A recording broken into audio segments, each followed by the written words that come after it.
Before the United States existed, justice in many parts of the world, especially under monarchies, was not a system at all. It was the will of the king. A king could decide guilt, innocence, punishment, and even the law itself. There were no safeguards, no appeals, no rights. Justice depended entirely on the mood, biases, or interests of the king or his appointed friends. At the creation of the United States, the founding framers saw this as the ultimate form of unchecked power, and they believed that any society built on liberty needed a justice system that prevented such abuses. Their solution was to create a structure where no single person could control the outcome of a case. Every step would be checked by another step, every role balanced by another role. In theory, this design is brilliant. But, in practice, flawed people have caused cracks and injustices, thereby damaging that brilliant design. The American justice system is built on a chain of roles, each meant to limit the power of the previous role. If every role acted with integrity, neutrality, and discipline, the justice system would be remarkably effective. But people bring biases, ambitions, prejudices, and personal agendas. These human flaws, including racism, greed, desire for power, lack of empathy, pressure to close cases, career incentives, and unethical behavior, are what destroys the system. Let's look at the design. Let's say a crime occurs, such as a murder. This is the starting point. Police arrest a suspect and only intervene with probable cause. Next, detectives investigate, collect evidence, and form charges. This should be an objective fact-finding to uncover the truth.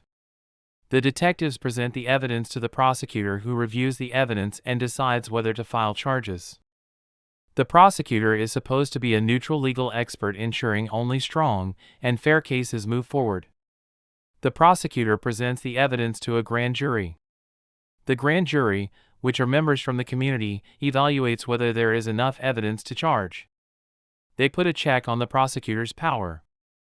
A defense attorney is assigned to support the accused. This is to ensure no one is punished for a crime they did not commit. During the trial, members from the community hears both prosecutor, who represents the state, and the defense attorney, who represents the accused, and determines guilt or innocence. The jury is another check on the prosecution. A judge oversees the trial, ensuring fairness and applying the law. If the accused is found to be guilty, the judge then issues sentencing. Now that we have looked at the entire system, now let's look at each step in the justice system and identify the human flaws.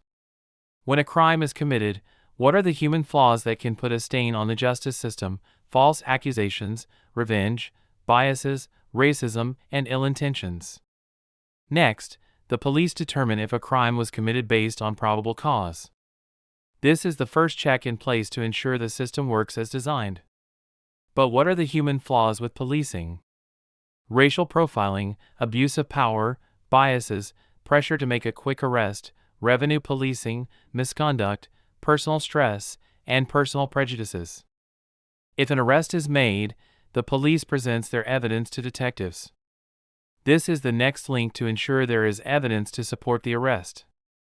Their role is to conduct a thorough investigation free from their own confirmation biases, tunnel vision, ignoring or suppressing exculpatory evidence, desire to close a case, or seeking a promotion.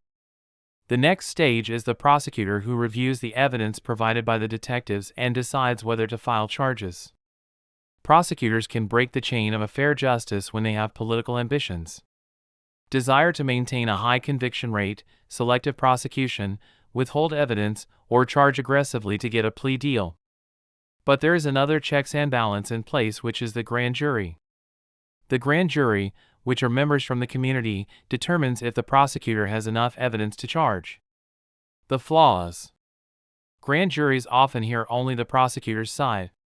Biases of juror, social pressure, assumptions, and lack of legal understanding.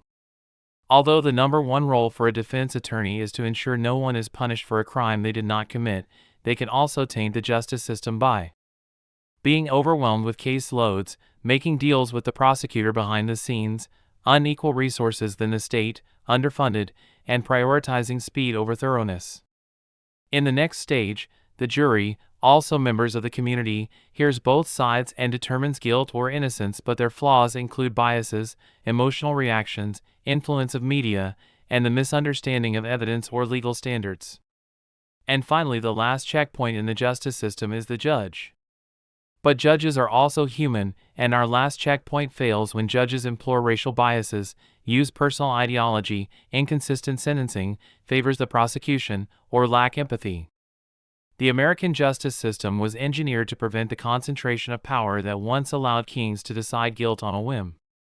Every role was meant to check the one before it, creating a chain of accountability that, on paper, should produce fairness. But the system is only as good as the people inside it. Just one bad person in this system can be catastrophic to the lives of innocent people. Let's look at an analogy. If there was one loose screw, nut, or bolt in the massive design of an airplane. If this loose screw is not corrected, then we know what the outcome could be: a plane crash, thereby killing innocent people. When the justice system works as intended, it is one of the most balanced justice frameworks in the world. When people fail to uphold their roles with integrity, the system becomes vulnerable to the very abuses it was created to prevent.